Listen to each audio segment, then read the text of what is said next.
নমস্কার বন্ধুরা, আমি রিম্পা, ঘরকোনা রিম্পা চ্যানেলে তোমাদের সকলের স্বাগতম। দেখো, সকাল সকাল আমি কিন্তু স্নান টান করে ফ্রেশ হয়ে গেছি। আর এখানে আমার চোখ নাক মুখ দিয়ে একদম জল বেরিয়ে যাচ্ছিলো। তার একটাই কারণ, আজকে আমাকে পেঁয়াজ কাটতে দিয়েছিল। দেখো, পেঁয়াজ কাটবে আর চোখ দিয়ে জল বেরোবে না, এটা কিন্তু আজ পর্যন্ত কারও হয়নি। তো এটা দেখে আমার নিজেকে খুব হাসি পাচ্ছিল। তারপর আমি চলে গেছিলাম ছাদের মধ্যে। মানে এটা ছিল আমার একটা মেজো জায়ের বাড়ি। তো এটার বাড়ির ছাদের ঢালাই হচ্ছিল আজকে, সেটা দেখতেই ছাদে উঠেছিলাম। এখন কিন্তু কেউ কোথাও নেই, সবাই মুড়ি খেতে গেছে, মানে যে দাদাগুলো সব কাজ করছে।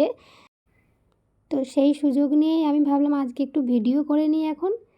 তো দেখো, ছাদটা দেখিয়ে দিলাম। এখানে ছিল দুটো বেডরুম, একটার সঙ্গে একটু অ্যাটাচ ঠাকুর ঘর ছিল ছোট করে, আর একটা মাস্টার বেডরুম। এটা ছিল সিঁড়ির পোর্শন। তো এটা ছিল আমার বাইরের লুকটা। দেখো কত লোক এবার কাজ করছে, তোমরা দেখতে পাচ্ছ, আর জোর কদমে চলছে কাজ। আর এটা ছিল ছাদের ফাইনাল লুক, মানে পুরো ছাদটা কমপ্লিট হয়ে যাওয়ার পরে এটা ছিল তার ভিডিও।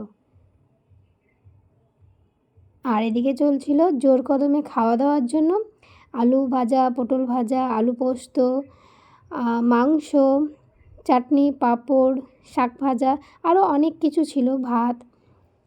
আর এখানে এক কড়াই আলু পোস্তর জন্য দেখো একটা টিফিন বক্স নিয়ে নতুন টেকনিকে আলুগুলো ম্যাশ করা চলছে।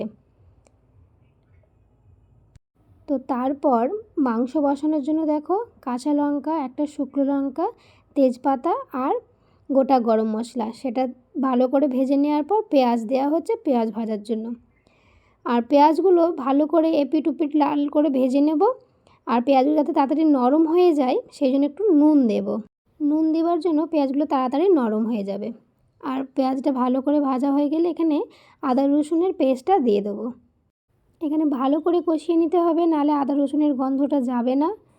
এখানে খুব ভালো করে কষানো হয়ে গেলে তারপর মাংস যে ম্যারিনেট করা আছে, লঙ্কা, নুন, হলুদ, তেল সমস্ত কিছু দিয়ে, তো সেটা এবার দিয়ে দেওয়া হচ্ছে। দিয়ে খুব ভালো করে মাংসটা কষিয়ে নেব। কষানোর পরে জল দিয়ে ফুটতে দেব। তো দেখো এখানে মাংস ফুটছে অলরেডি। আর এরপর কিছুটা কষা তোলা হয়েছিল। দেখো এটা ছিল মাংস কষা, খুব সুন্দর হয়েছে না, পুরো বিয়েবাড়ির স্টাইলে দেখতে। আর এটা ছিল ফাইনাল লুক। দেখো লাল লাল ঝাল ঝাল মুরগির মাংসের ঝোল কাঁচা লঙ্কা দিয়ে। তো সারাদিন খুব মজা করলাম। দেখা হবে আবারও একটা অন্য ভিডিওতে। ততক্ষণের জন্য সবাই সুস্থ থেকো, ভালো থেকো।